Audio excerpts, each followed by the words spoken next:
As Xi and Putin strengthen their ties and project a united front, a NATO member now dumps one of Trump's closest allies in the Middle East. NATO nation Italy moved to cancel its defense deal with Israel in the middle of the Lebanon war, signaling a major political and military rebuke. Is Europe comes first now Meloni's message, as she delivers a public snub to both Trump and Netanyahu over their Iran and Lebanon war strategy?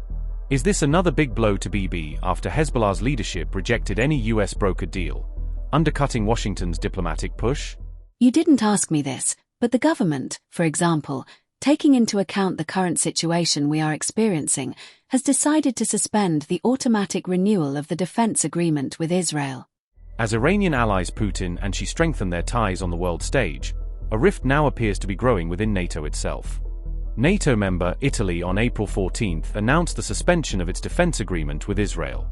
Italy's Memorandum of Understanding with Israel was subject to automatic renewals every 5 years since 2006.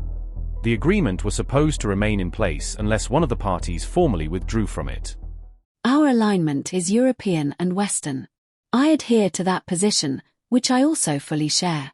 Then, when there are things we do not agree with, we act accordingly.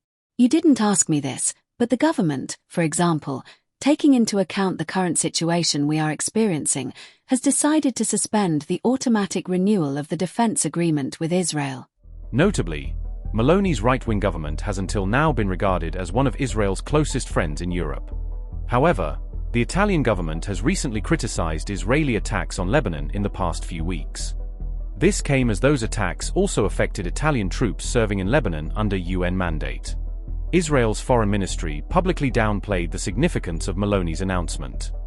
"We have no security agreement with Italy," the foreign ministry told the Times of Israel. "We have a memorandum of understanding from many years ago that has never contained substantive content," Israel's foreign ministry added. Meanwhile, Israeli opposition leader Yair Lapid blamed Netanyahu's government for Italy's move.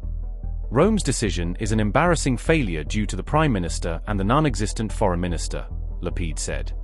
"The government has failed to advance Israel's interests even with people who are supposed to be our friends," Lapid added. US President Trump then attacked Meloni over Italy's suspension of the defense deal with Israel. "I'm shocked by her.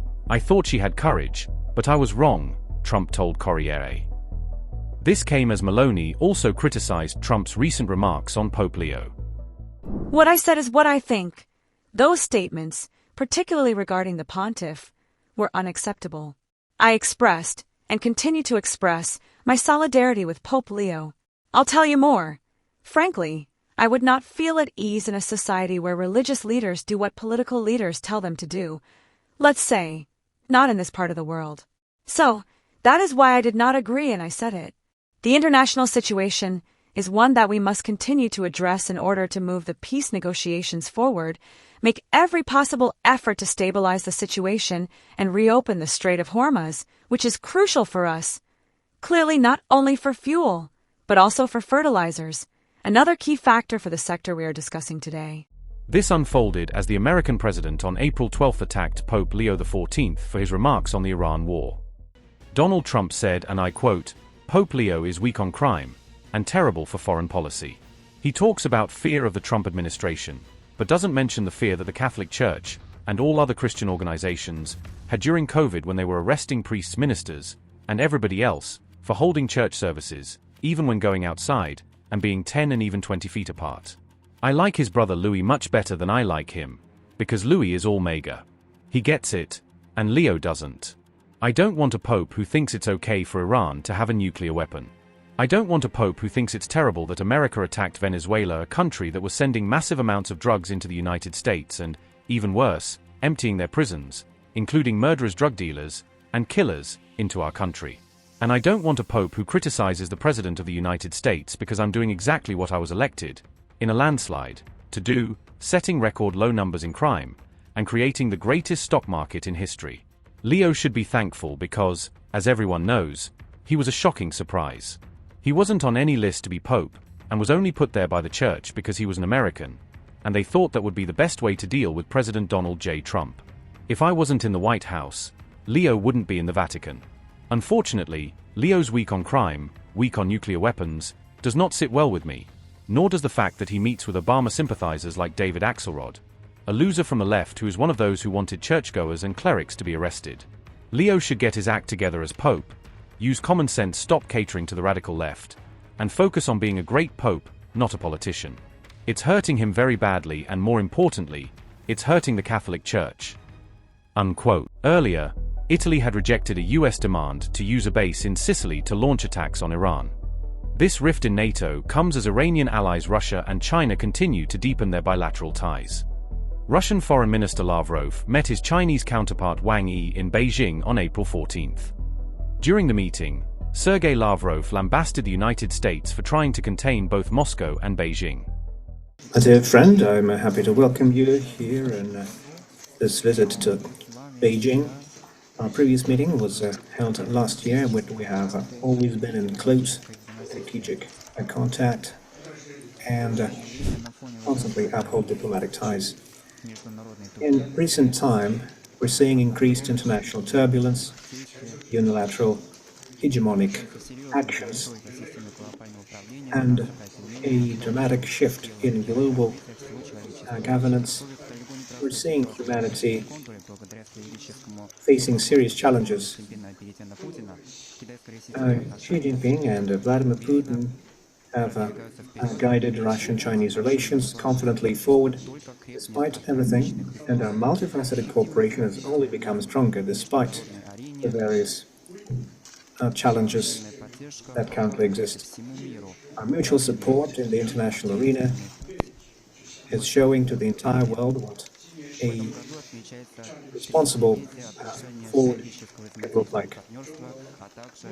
Our celebrating anniversaries of our diplomatic relations and our treaty on regular relations. We're seeing this as an opportunity to follow the call of time and to realize the important commitments by the head of our states to move our strategic partnership and the mutually beneficial cooperation to a new level in all areas. The values of multilaterality and the future of a multipolar world must receive our full support. Thank you. And if we speak about the eastern part of the Eurasian continent, we're also seeing unrelenting and dangerous games, both with regard to Taiwan and the South China Sea, the Korean Peninsula, and the space that used to be a space for mutual cooperation and good neighborly relations, the so-called ASEAN-centric space, which is now being undermined, the so-called small geometries of a block nature, which are being created. And this is, of course, concerning for the Russian Federation, which is a neighbor to this important part of Eurasia.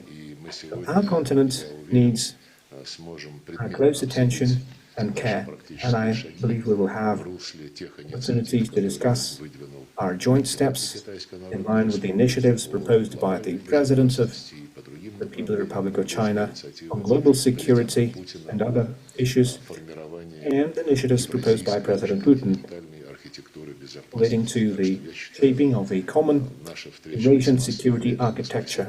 So I believe this is a very timely meeting. Thank you for the invitation, and I believe we will have plenty of opportunities for productive work. Minister, colleagues, friends, thank you for the welcome. This is our first in-person meeting this year. That is correct, but we had 4, I believe, phone conversations, which are always very substantive, and I believe we will have plenty more opportunities this year to converse and communicate and prepare the meetings between our leaders, which have been in preparation for some time, and we will have time to discuss that today. I fully agree that the system of international relations is seeing serious challenges. We're looking at what happened in Venezuela since the start of this year, what's happening in the Middle East, And the Ukrainian crisis, which the West tried to create artificially, to inflict strategic defeat on the Russian Federation, as they said, is now being used by the Europeans to nurture plans to create a new aggressive bloc in the western part of the Eurasian continent, with the involvement of the Ukrainian regime, with the obvious goal to aim at that aggressive bloc against the Russian Federation.